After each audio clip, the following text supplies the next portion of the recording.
বন্ধুরা কেমন আছো? সবাইকে শুভেচ্ছা জানিয়ে আজ আমি এক নতুন রেসিপি নিয়ে তোমাদের সামনে হাজির হলাম। আজ আমি করব খাসির মাংসের সম্পূর্ণ নতুন এক ধরনের রেসিপি করব। তার জন্য 500 খাসির মাংস নিলাম। এবার রান্নায় চলে যাচ্ছি। মাংসগুলো ভালো করে ধুয়ে নিয়েছি, এই টিফিন বক্সে নিয়েছি। এই টিফিন বক্সে রান্নাটা হবে। এবার সব মশলাগুলো সব দিয়ে রান্না শুরু করব। পেঁয়াজ দিয়ে দিয়েছি, এবার স্বাদ মতো লবণ দিলাম, দুটো টমেটো পেস্ট করে দিলাম,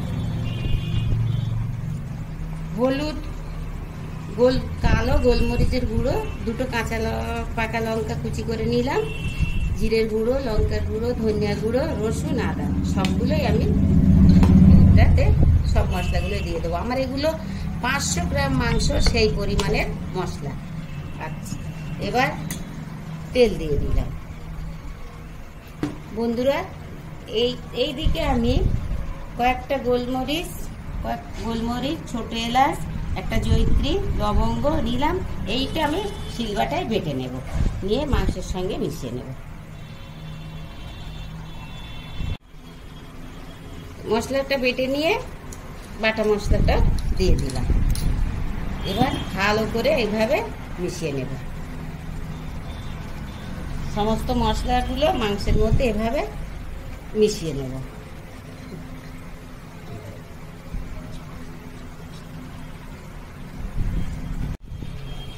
এবার একটু জল ঝরানো টক দই সামান্য এইভাবে মাখিয়ে মাংসের ভিতরে 1 থেকে 1.5 ঘন্টা আমি এইভাবে রাখবো। মেরিনেট করে নিলাম। আমি 1.5 ঘন্টা পরে ফিরে আসছি। আমি 1.5 ঘন্টা পর এবার মাংসটা দেখুন বন্ধুরা, আমার ম্যারিনেট করা হয়ে গেছে। সামান্য জল দেব, একদম অল্প জল দিলাম, দিয়ে একটু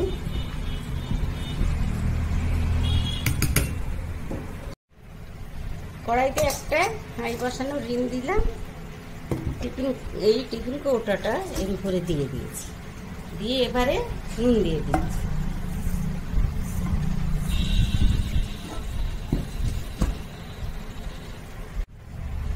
নুন দিয়ে পুরো ঢাকা দিলাম, দিয়ে এবারে ঢাকা দিয়ে আমি এটা গ্যাসে বসিয়ে দেবো। 40 মিনিট দমে মাংসটা তৈরি হয়ে যাবে।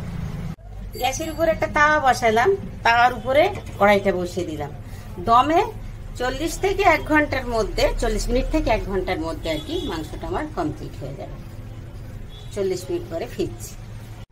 বন্ধুরা প্রায় 1 ঘন্টা 10-15 মিনিট পর আমি উনুন থেকে নামিয়ে নিয়ে এলাম। ভীষণ গরম। এবার আস্তে আস্তে নুনগুলো অন্য একটা পাত্রে তুলে নিয়ে আমি মাংসের টকটা বার করে নেব।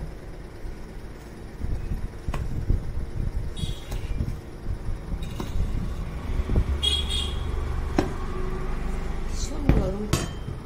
আস্তে আস্তে একটু সরিয়ে নিই, নুনটা বার করি।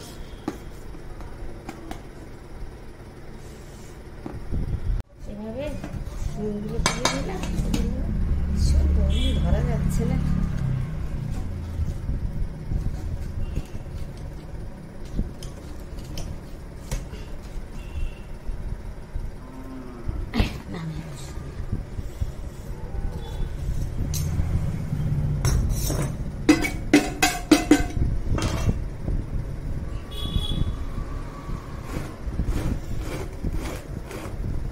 পরিষ্কার করে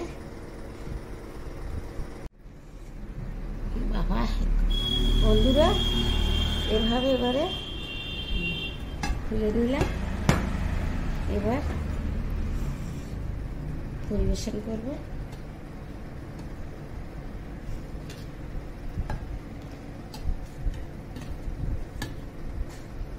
বন্ধুরা আমার নুনের তাপে খাসির মাংস রান্না কমপ্লিট।